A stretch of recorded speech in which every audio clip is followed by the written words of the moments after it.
ప్రపంచంలోని బలహీనమైన పాస్పోర్ట్ జాబితాలో పాకిస్తాన్ మరోసారి అగ్రభాగాన్ని నిలిచింది. ప్రముఖ హెబ్లీ పాస్పోర్ట్ ఇండెక్స్ తాజా నివేదిక ప్రకారం ప్రపంచంలోని 4వ అత్యంత బలహీనమైన పాస్పోర్ట్ గా పాకిస్తాన్ స్థానం సంపాదించింది.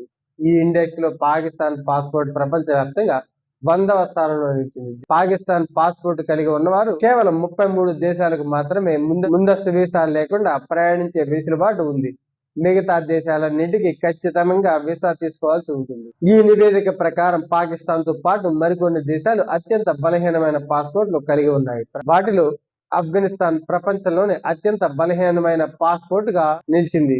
సిరియా, ఇరాక్, యెమెన్ ఈ దేశాలు కూడా ఆఫ్ఘనిస్తాన్ పాస్పోర్ట్ల తర్వాత అత్యంత బలహీనమైన పాస్పోర్ట్ల జాబితాలో తర్వాత వరుసలో ఉన్నాయి.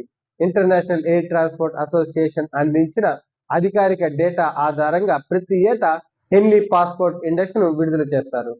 ఒక దేశం జారీ చేసిన పాస్పోర్ట్ తో ముందస్తు వీసా లేకుండా ఎన్ని దేశాలకు ప్రయాణించవచ్చనే అంశం ఆధారంగా ఈ గ్లోబల్ ర్యాంకింగ్ ను కేటాయిస్తారు. నిరంతరం అంతర్గత అశాంతి, రాజకీయ అస్థిరత, ఉగ్రవాదులు మరియు దేశ ఆర్థిక సంక్షోభాలను ఎదుర్కోవాల్సిన దేశాల పాస్పోర్ట్ల విలువ అంతర్జాతీయ పరంగా పడిపోతుందని ఈ నివేదిక ద్వారా స్పష్టమవుతుంది.